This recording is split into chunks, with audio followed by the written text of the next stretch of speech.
Good evening to all, ladies and gentlemen. Welcome to the final technical session of the 14th Urban Mobility India Conference 2021. This is a conclave session on India at 75, Mobility for All. Respected Secretary Sir, Shri Durga Shankar Mishra ji will give the opening remarks in this session, and the session will be moderated by Dr. Surendra Kumar Bagre ji, Additional Secretary, Ministry of Housing and Urban Affairs. The session will be of 45 minutes duration, and each presenter will get 5 to 7 minutes. The presenter in the session are Ms. Garima Gupta, Managing Director, Shahnawaz Redevelopment Authority, Mr. Shyam Khandekar, Director and Co-founder, My Livable City, Mr. Amit Bhatt, Executive Director, Integrated Transport, WRI, Ms. Anumita Roy Chaudhary, Executive Director, Research and Advocacy, Center for Science and Environment. Opening remarks by the Secretary, Shri D.S. Mishra ji. He is a 1984 batch IAS officer from UP cadre. He has held various positions in the central government as well as the state government, particularly covering Revenue Department, Internal Security, Vigilance, Civil Aviation, Tourism, Sports, Agriculture. He has been Principal Secretary to the Chief Minister for over 2 years. He possessed a BTech degree in electrical engineering from the renowned institute IIT Kanpur. Shri Mishra ji is also an MBA in international business from University of Western Sydney, Australia, and postgraduate in public policy from Institute of Social Science, Hague. He has a keen interest in promoting good governance and has published various papers on the subject related to governance, public administration, and development administration in national and international journals and books. He has represented Union government at various national, international forums and participated in various workshops and conferences. He is a visiting faculty. He has been visiting faculty in the University of Guelph, Canada, and he fond of tracking, tourism, as well as sports. As far as Dr. Surendra Kumar Bagre ji is concerned, he has spent more than 27 years in the Indian Administrative Service, and in his career, he has promoted domestic and foreign direct investment in various sectors in the state of Maharashtra. He was involved in the formulation of state policies for information technology and biotechnology sectors during his stint as Maharashtra Industrial Development Corporation. Dr. Bagre has dealt with the formulation of national strategy on bilateral economic cooperation with countries like USA, Japan, and Canada. He has also negotiated financing of development projects with Government of Japan for the projects in infrastructure, water supply, and power sector. Dr. Bagre has been working as the General Manager, Brihan Mumbai Electric Supply and Transport Undertaking Mumbai since May 2017. During his tenure, several reforms were introduced in the bus operation of BEST. The concept of hiring of buses has been introduced for the first time in the undertaking, and more than 1,000 buses are in operation today. As regards the speakers, we have with us Ms. Garima Gupta, Managing Director, Shahjahanabad Redevelopment Corporation. Madam Gupta is a Managing Director of this corporation, a civil servant with varied administration experience, having interest on diverse areas from social development to urban revitalization, and presently she is holding charge of Secretary Information and Publicity as well as Chief Executive Officer, Delhi Urban Shelter Improvement Trust. Another speaker, Mr. Shyam Khandekar ji, is a co-founder and director of My Livable City. He is an urban designer, city planner, and architect with 4 decades of design experience in Europe and India. He was the founder and director of the award-winning Dutch design practice, Khandekarji Urban Designer Landscape, that continued under the name of BDP. The next speaker panelist is Mr. Amit Bhatt. He is a director, integrated urban transport at World Resource Institute. He is based in Delhi and provides vision and leadership to all transport initiatives across WRI in India and neighboring countries.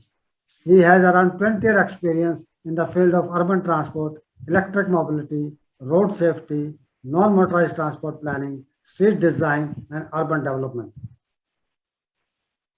Last speaker of this session is Ms. Anumita Rai Chaudhary.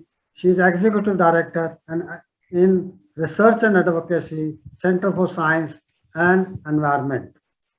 She is in charge of research and advocacy on sustainable urbanization that encompasses clean air, sustainable mobility, and sustainable habitat. Over the last 2 decades, she has been working extensively to shape policy advocacy on these issues and catalyzed the right to clean air at the center. With these words, I hand over the platform to moderator, to our secretary, sir, for his opening remarks, and then the moderator will conduct the session. Thank you, sir. Is my voice clearly audible? Yes, sir. Yes, sir. Okay. Thank you for your kind words, and Mr. Bagre, my colleague in the ministry, and the 4 panelists, and the various delegates who have joined through the digital media because of the COVID challenges. We would have wished to have this conference in a physical form, which was planned in Kochi, but because of these challenges, we have decided to hold it to the digital mode.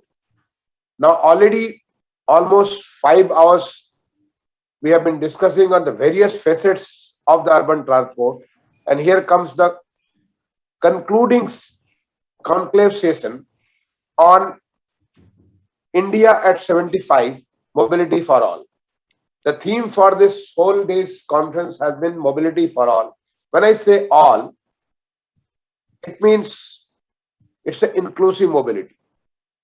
Whether it is the urban poor, urban migrant, the middle class, the rich, for everybody, how to have a mobility which is green, which helps in keeping the air clean, which helps in reducing the carbon footprints, which helps in climate resilience, which is very convenient for people to address different kinds of access, whether it is to the school, to the education, to the health, to the entertainment, to their business, to their commerce.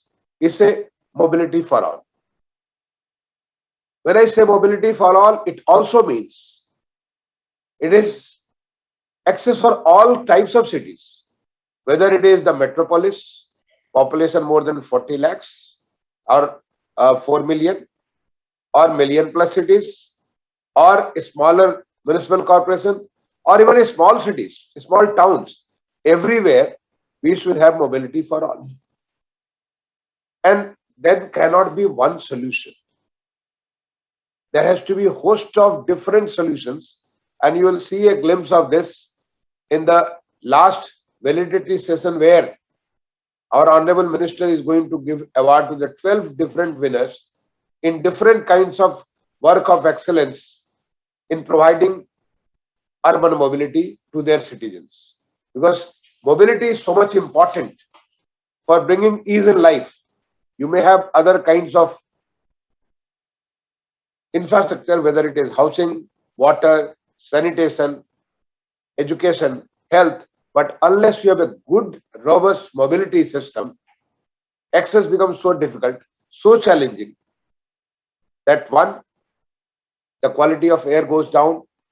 There is a congestion in the city. You have to take long hours moving from one place to another.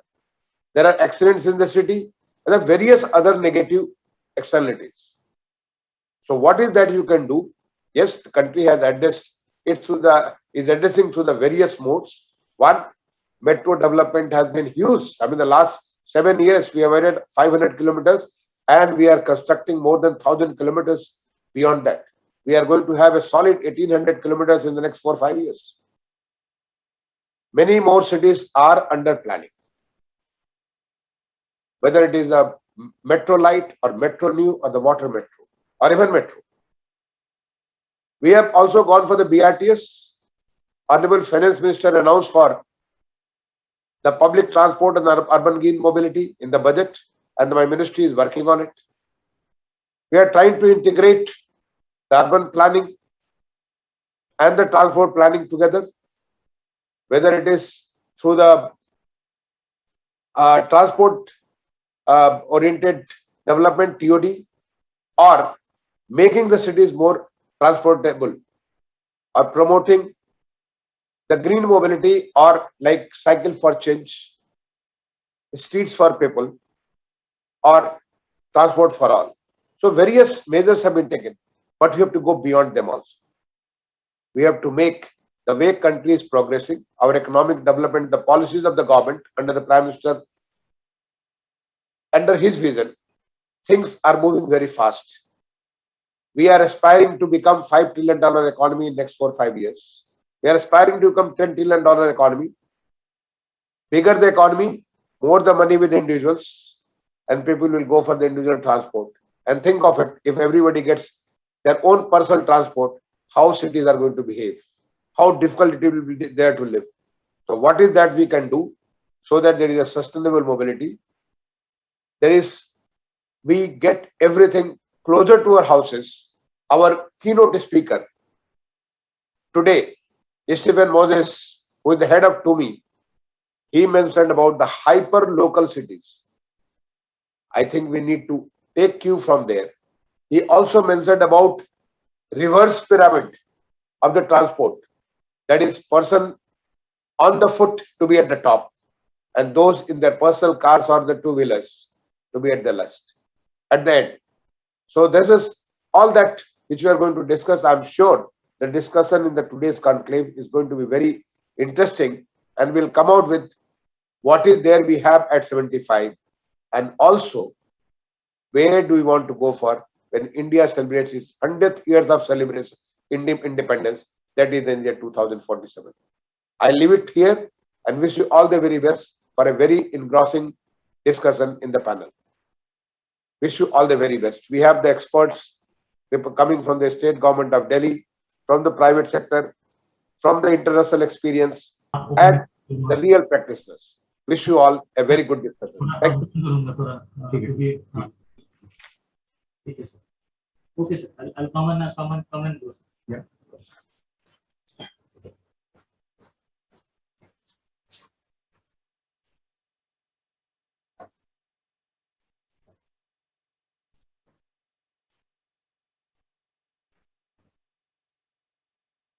Yeah.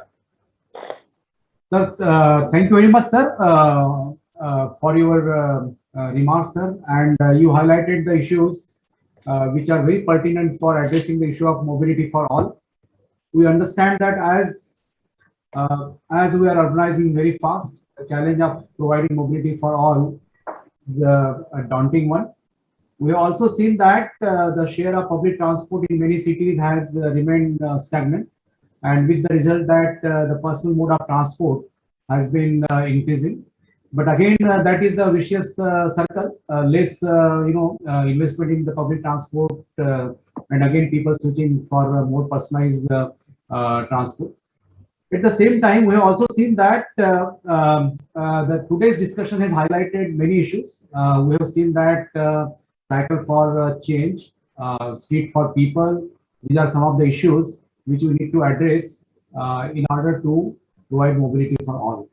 Now, mobility for all also will involve that we rethink about public transport in general and how we bring public transport in focus so that the growth path of private vehicles,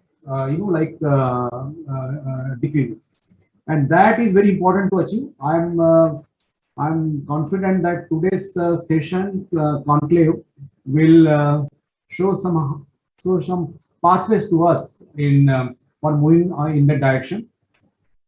We basically would like to see what kind of policies we can focus on, in this session to achieve the mobility for all.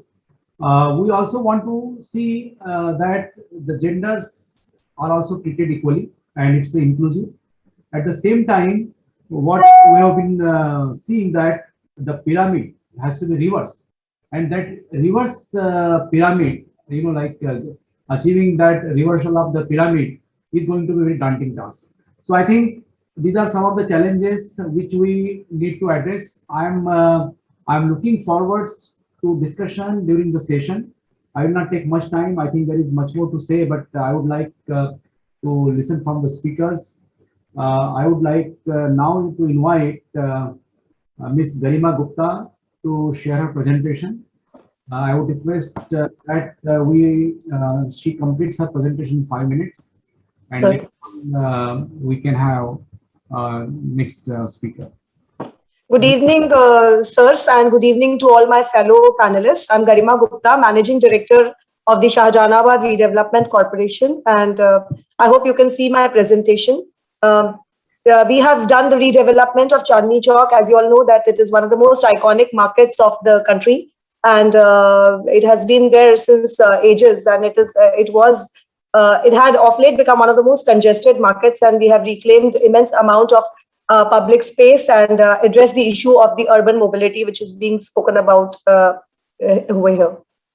This is the context in which I will speak. This is the historical evolution of the street. Street, as I said, has been existing ever since Begum Jahan Ara had planned the street. And during the Britishers, the Nehre fairs which existed on the spine of the street was closed. But as on date, as you can see, it is multimodal. Various kind of vehicles used to access it before we pedestrianized the street.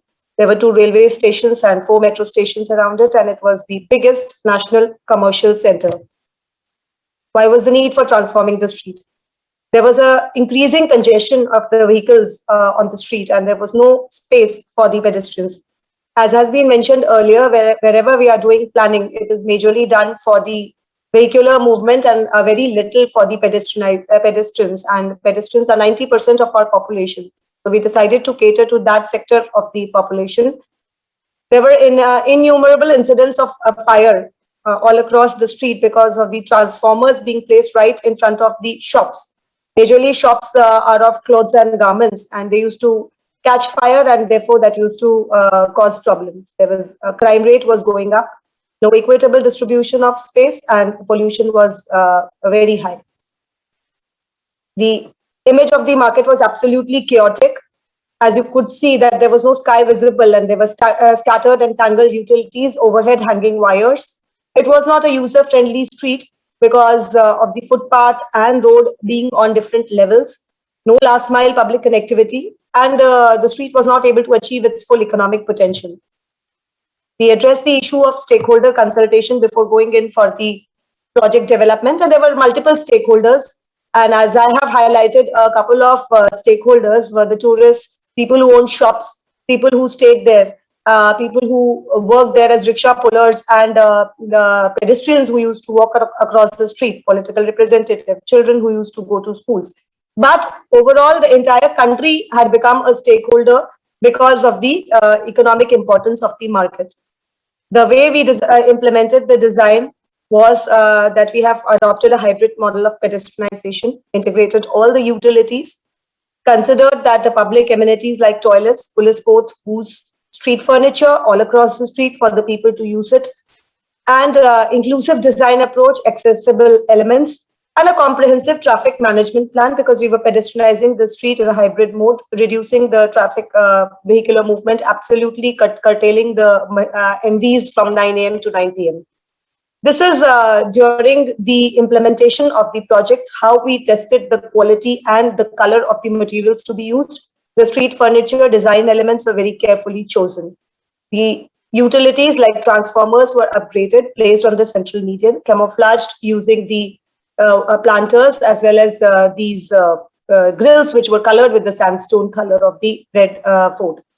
There was a big menace of the overhead hanging wires, which was not due to which there were frequent fire accidents and we were not able to see the skyline. You can see after the reclamation, we can see the skyline absolutely clean and clear.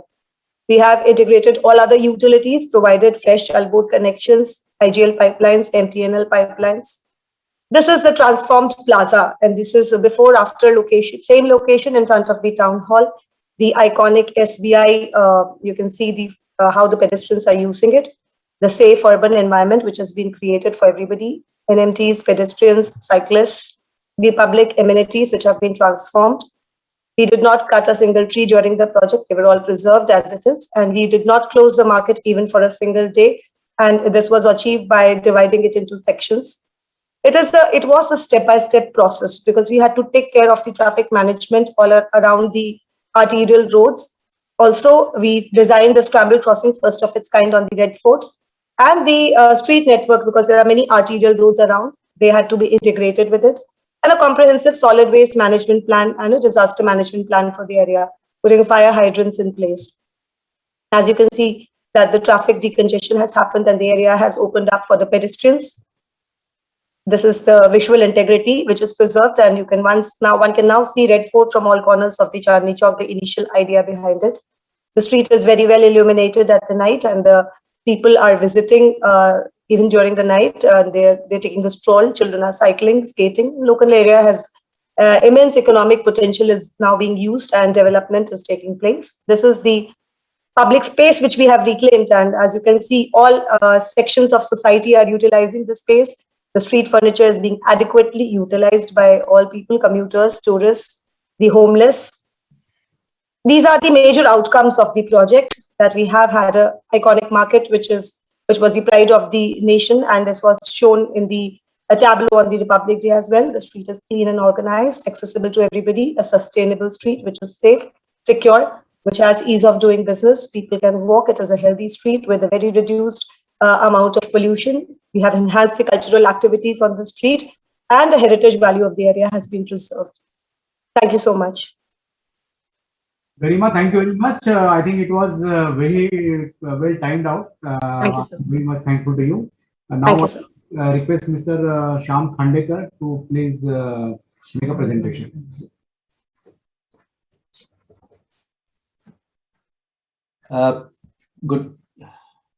Good afternoon. Good evening in India. Greetings from Netherlands. Dipankar Dag is going to show my presentation. So Dipankar, will you put the first slide? He's going to just give a few seconds. He's going to Okay. Yeah. I was asked actually I've been working on in the Netherlands for the last 4 decades and been involved with many public transportation hub and design of and redevelopment of cities around the public transportation hub to take a test case and talk about it. But instead of that, I thought there's a larger issue which needs to be talked about. So that's what I'm going to do.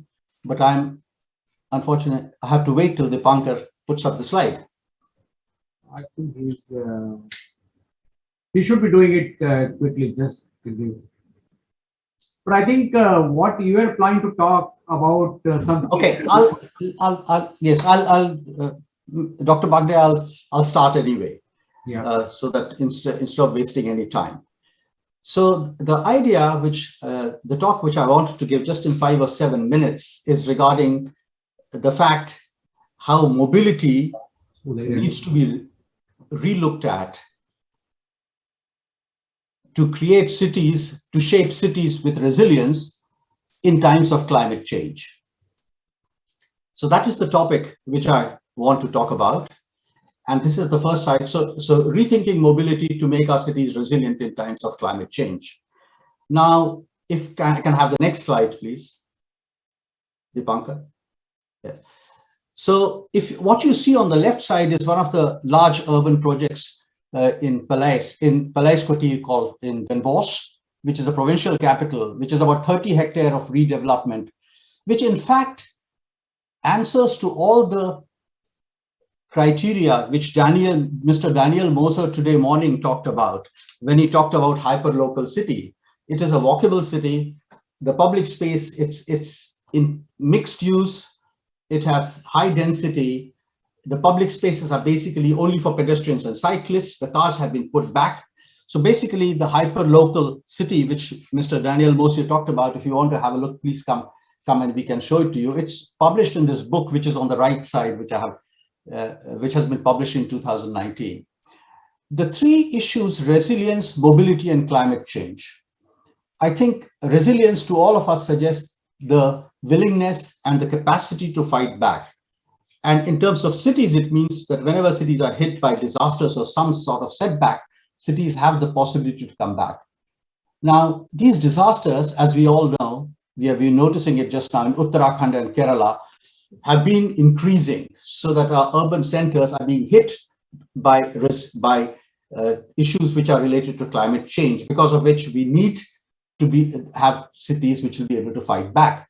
And my contention is mobility contributing greatly to this. So mobility experts need to think not only about mobility, not to think only as mobility experts, but basically to think also as responsible citizens. Can I have the next slide, please? In 1 minute, I want to take you through the history of mankind and of this planet. So there were millions of years ago, rivers used to flow and water used to flow. And when there was a lot of rain, torrential rain, water could flow and the river could get more space. Wild animals could take their trails the way they wanted. Then the mankind came, and our transportation arteries started to be put on top of this natural background which we had. And I'm afraid to say that particularly after the private car came along, our civil engineering might increased and our arrogance increased. And in fact, in this photograph, which might want to suggest that the tiger, the king of the forest, has a way to pass this concrete jungle, I think in fact what you're seeing is the king of the jungle is being cowed down by actually civil engineering arrogance of mobility infrastructure. So when we talk about, what I'm trying to say is that mobility for all in urban area is related to mobility also in the natural world outside the cities. So we need to think about that, because if the biodiversity decreases, if the climate change happens the way it is happening because of pollution, then basically our cities will be hit back. Can I have the next one, please? I want to start with the other thing is, of course, what is happening is because of the fossil fuels which we are using, large scale use of them, particularly leading to increase in climate change and exacerbating that problem.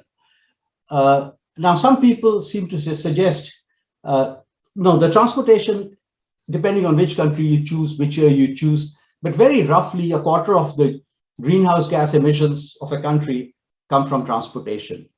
And about 75% of that come from road transportation. These are just very bald figures, but it gives you an idea that mobility does matter in fueling the climate change issues. The other problem of mobility, particularly related to cars, is the fact that it increases drastically the footprint of cities. And the presentation by Mrs. Garima Gupta was very interesting, and I commend her for that. But generally what is happening in cities, that the cars are taking so much space. In fact, if you look at the footprint of streets in urban areas, depending on which city you measure, it will range between 25 and 45%. So 25 to 45% of the area of a city is given away for streets, and many of these streets are basically conduits only for cars. So what happens effectively is the city keeps on expanding, and basically, where does it go? It takes pieces away from the natural surrounding habitat at the edges.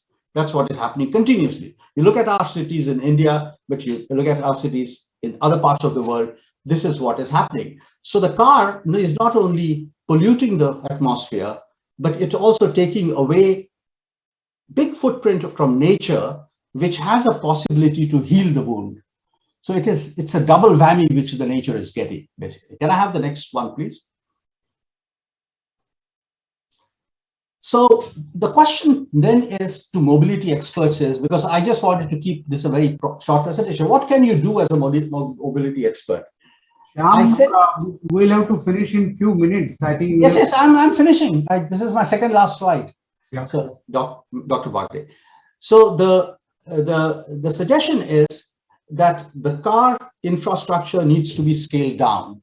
In fact, we shouldn't be building any more car infrastructure at all. In fact, look very critically in your city as which are the streets which are over-dimensioned. There are hundreds of examples where I work in India, where I'm talking to mobility experts. They sometimes dimensions of streets are demanded, which lead to cars being driven fast, so that Gati Rodhaks are put again. In fact, you could have built the roads really much narrower. And if you look at this particular photograph, this is in a large project which we are designing in Baroda, where all the trees have been kept and the road actually winds through it, reducing the speed of the car.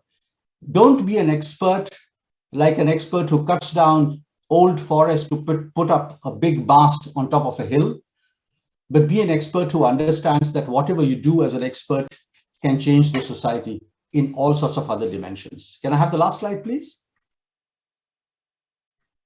Dipanjan, can I have the last slide, please? So 50 of these ideas on resilient cities, on how streets, by reshaping streets, you can do them, is being published by My Livable City later this year or early next year. Thank you so much. Shyam, thank you very much for your presentation. I think you had much more to share, but paucity of time prevents us to continue with the presentation. Now I will request Amit Bhatt to share his thoughts on the topic.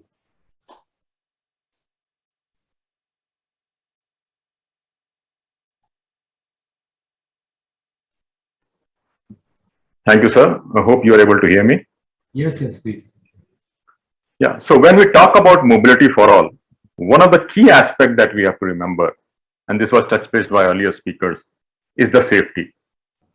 Because unless we create safety or safe streets for all, we will not be able to achieve this vision of mobility for all. And let me explain why I say so. So globally, around 1.35 million people lose their lives every year due to road traffic deaths. But that's a number. Let's put some context to number.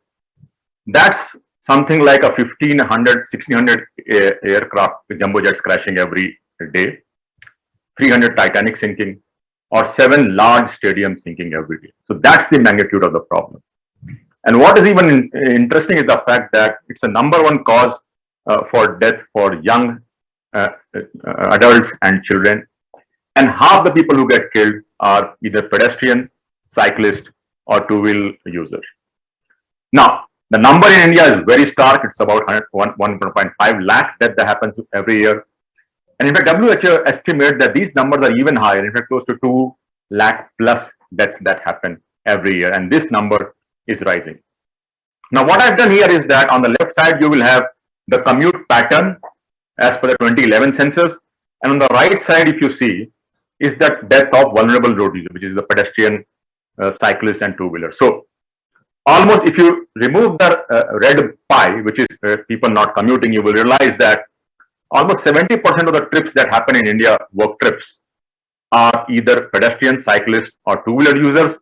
On the right side, if you see, the substantive population who gets killed are pedestrian, cyclists, and two-wheeler. In fact, pedestrians are the largest set of people who get killed every year due to road traffic death. And it's not only about these deaths, but what it does to the society. So research has shown that families which experience road traffic death go into poverty. data from India shows that women bear the brunt of these road traffic injuries because they are involved in post-crash activities and they lose their livelihood in many cases. Research has shown that sustainability is really impacted with this high road traffic death number.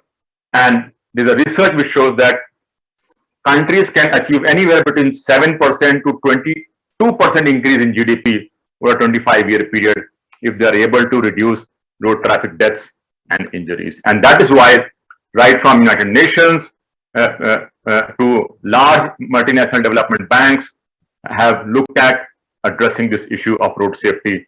And that's why it also forms the mention in the SDG 3.6, goal 3.6.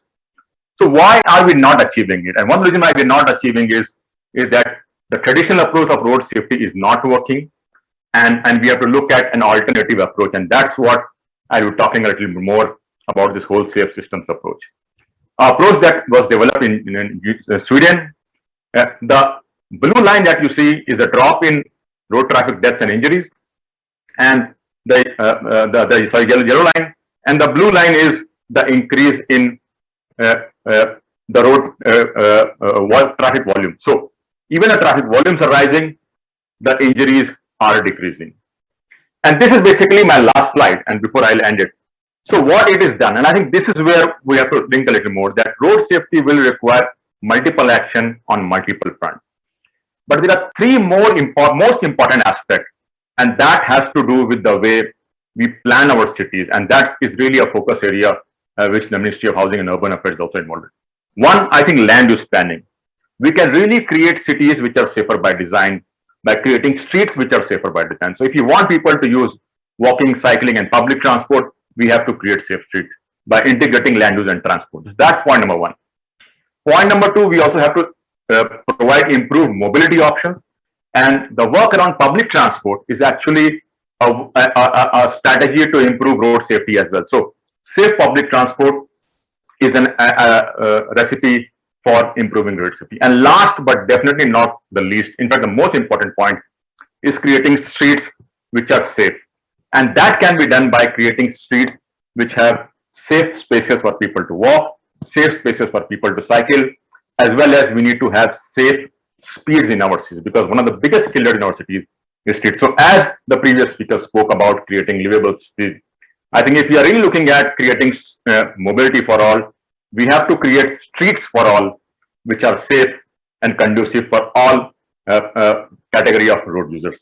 So with this, I will stop my presentation, and thanks a lot, Bagre sir, for giving this opportunity. Thank you, Amit. It was perfectly timed, and thank you very much. And now I request Anumita Rai Chaudhary for sharing her thoughts on the topic. Thank you so much, sir. I'll just share my presentation. Yes, so it's a fascinating conversation, and I'll focus on the environmental imperatives of sustainable transport. And now with all eyes on Glasgow, that now in few days, the world is going to renegotiate the climate treaty to remain within 1.5 degree temperature stabilization. And also that the fact that internally in India, we are now going to brave the winter pollution, that clearly builds the case for a co-benefit approach for co-control of emissions. And within that, we need to understand the transportation sector. But the global learning that we have got from this whole climate conversation, and it's fascinating to see that if you understand the trend in CO2 emissions, then transport sector is the most obstinate in that trend. And what we are seeing that in other sectors, while the CO2 trends are stabilizing and perhaps even reducing, but transport sector is showing a steady increase globally. And nearly 3/4 of transport CO2 is from the road transport. Now here, therefore, what we really need to understand that how do we take on that challenge in India when motorization, demand for travel is going to explode in the coming years with increase in trip length, trip numbers, and trip rate. And it's projected by 2040 that if the business as usual scenario remains, then perhaps that the private travel will overtake public transport travel by 2040. And recently, during the lockdown phase of the pandemic, all our estimates show that in India, when the activity levels have reduced dramatically, between 60 to 84% for different reasons for travel, we have seen the cleanup that happened. Even globally, they have shown that kind of reduction. But the worrying trend is that it is also bouncing back. The emissions, despite that lockdown-related reduction, it has bounced back. So therefore, what is the new normal agenda that we have to look for the post-pandemic period to revive our public transport when we have so much of legacy challenge in terms of reduction in public transport ridership, increase in reduction in traffic revenue, even the whole viability gap funding requirements increasing. But what is the interesting part of India's story is that if you look at the way people travel and the modal share in different cities, the bigger cities with formal public transport systems show lower emissions from urban commuting, the way you and I travel in the city. And cities like Mumbai, where you have a good modal share of public transport, they actually come up quite high in terms of less emissions from urban commuting. So now there's a lot of optimism in the country today because a lot of examples have now come up across the country. We are beginning to see good practices emerging, but we need scale now. So when you look at the total BRT length in kilometers and metro length in kilometers, and understand that kilometer per million population, the scale is still small. The highest is perhaps about 76 to 75 kilometers or more, little about 100 per kilometer per million population. Similarly, if you look at the mobility strategies and wide variety of strategies are emerging today, from pedestrianization to public bike sharing, to electric mobility, to parking management. So these are dotting the landscape, but again, these are small in number. A big message that we have got from the IPCC report this time, that we also have to understand the advantage that India has today. And India has a better opportunity in its inherent high-density, mixed-use urban form that we have inherited in most cities of India. But how do we build on that? Because IPCC is saying that we have a better opportunity there, especially the developing world. So we have to prevent the car-dependent spatial planning. And we already have policies. We have the TOD policy, National Habitat Standards, guidelines. So now there's a consensus, as we have heard everyone saying here, that we have to prevent lock-in of carbon and energy intensity in our infrastructure. And we have to move away from this kind of car-centric infrastructure that gives more advantage to the vehicle and makes the access so unsafe for people. We have just heard the wide variety of examples emerging in India right now. Just now we have heard Shahjahanabad, Karol Bagh, but we want to see the scale and the speed. And the final couple of points here, that we have to retain our own compact urban form. We have to keep our cities compact and connected. And the TOD principles that have already come into the spatial planning process, we have to build on that so that we are able to reduce distances and energy intensity. But all our recent assessments show that all the new housing schemes that are coming up, they are actually going towards the urban sprawl, but we really need to think through how do we do that. But there are different strategies that we have to make, have to further build on to make it work for sustainable transport. And some of those are how do we reduce the overall tax burden on public transport, and how do we bridge the affordability gap? In fact, our studies show that in a city like Delhi, 34% of people cannot even afford the minimum bus fare. So how do we keep it affordable while making the city accessible for everyone? So my final slide is that how do we build the agenda to go forward, that we need citywide integrated and affordable public transport services, safe, accessible neighborhoods, pro-poor mobility and housing for habitat planning, adopting vehicle restraint measure, electric mobility, fiscal package and stimulus, and sustainable financing, so that we can really prevent the lock-in in pollution and carbon in transport infrastructure. And in the last slide, therefore, what I just want to show you, that we have to understand that what is part of the problem and what is part of the solution. So the problem part is where we are building car-centric infrastructure, but what we have inherited in our cities, where you see the road full of buses, paratransit, and people walking, but that is also the neglected part of our roads, and that's what we have to modernize for the big change to come. Thank you very much.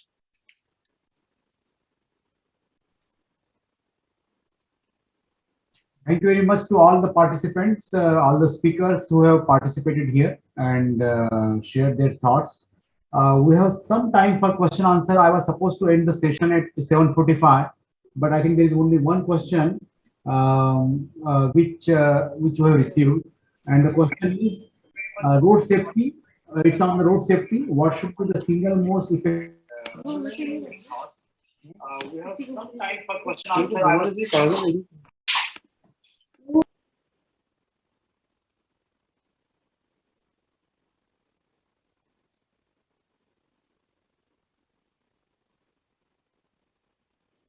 Bagre sir, we lost you. We're not able to hear you.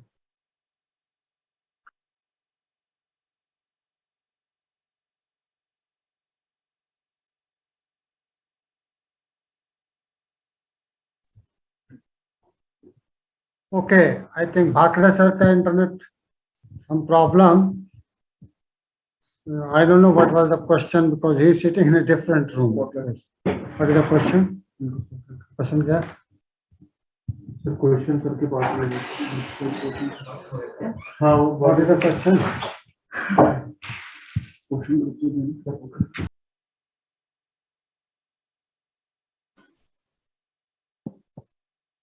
Can you hear me?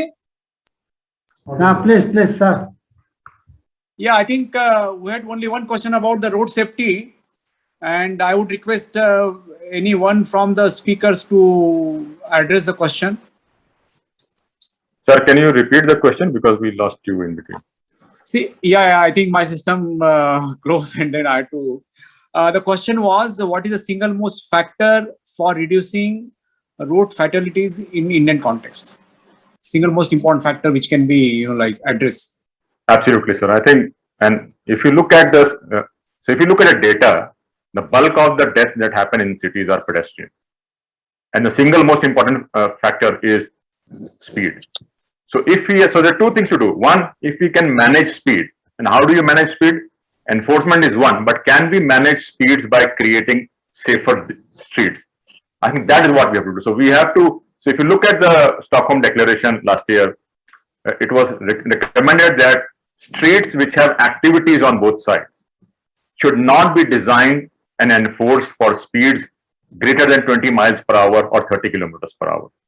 So if we are able to design and enforce streets which have activities edges on both sides for speed are less than 30 kilometers per hour, we will see fantastic improvement in road safety. Thank you, Amit. Thank you very much. I am very much thankful to you for sharing your thought on this. I think, we'll have to end the session. I don't see any more questions there. I must admit that there was much more to discuss, and this is very important topic, our conclave session, mobility for all. The thoughts shared, with Garima Gupta's presentation, how beautiful the world market could be taken to its past glory. And we have also seen how people are ready to accept the change. It's not that people don't want it, that they have accepted the change, they love it, and I think we need to do more. This also goes in hand with what we now are more and more focusing on, cycle for change, as well as what is that reverse pyramid for public mobility. And so I think that's a very nice contribution from Garima Gupta's presentation. Shyam Khandekar has many more things to share. I think we had paucity of time, but Mr. Shyam, if you don't mind, I think I would like to talk to you and share more and learn more from you, and maybe we can again we can ask our cities, those who are interested in, those who are expanding their mobility options, those who are designing their cities, those who are looking at the redesign, to be involved. And if you agree, we can also organize another small session for cities to learn and participate. Amit, as always, you have been very kind to participate, and I think your focus on safety was very important. While we designing public transport and other transport means, I think safety has to be kept in mind. The number of deaths happening have to come down drastically, and there is a lot we can learn from other cities and other countries in the world. I think Anumita Roy Chaudhary's presentation, which focused on, I think there was very good analytics which was presented. And if we continue with business as usual, what we're going to see in 2040 was quite alarming. And I think if that problem is not addressed now, the situation might go out of hand. And public transport, that also requires that public transport, need to be focused, and again, more investment is to be made. I was also very surprised to note that actually the bus ridership in the definite number has come down. And I think that's also doesn't bode well for the public transportation. There are people who love public transport and bus transport especially. And I think there was a lot to learn from Anumita's presentation. I would also be, getting in touch with all the speakers in future to learn more from them. And I'm thankful to all of you for participating and sharing your thoughts. I'm once again thankful to all of you from Ministry of Housing and Urban Affairs, and hope to see you all in future and learn more and get our more cities to benefit from your experiences. Thank you very much. Thank you very much. Thank you, Mr. Thanks all. Anand. Yeah.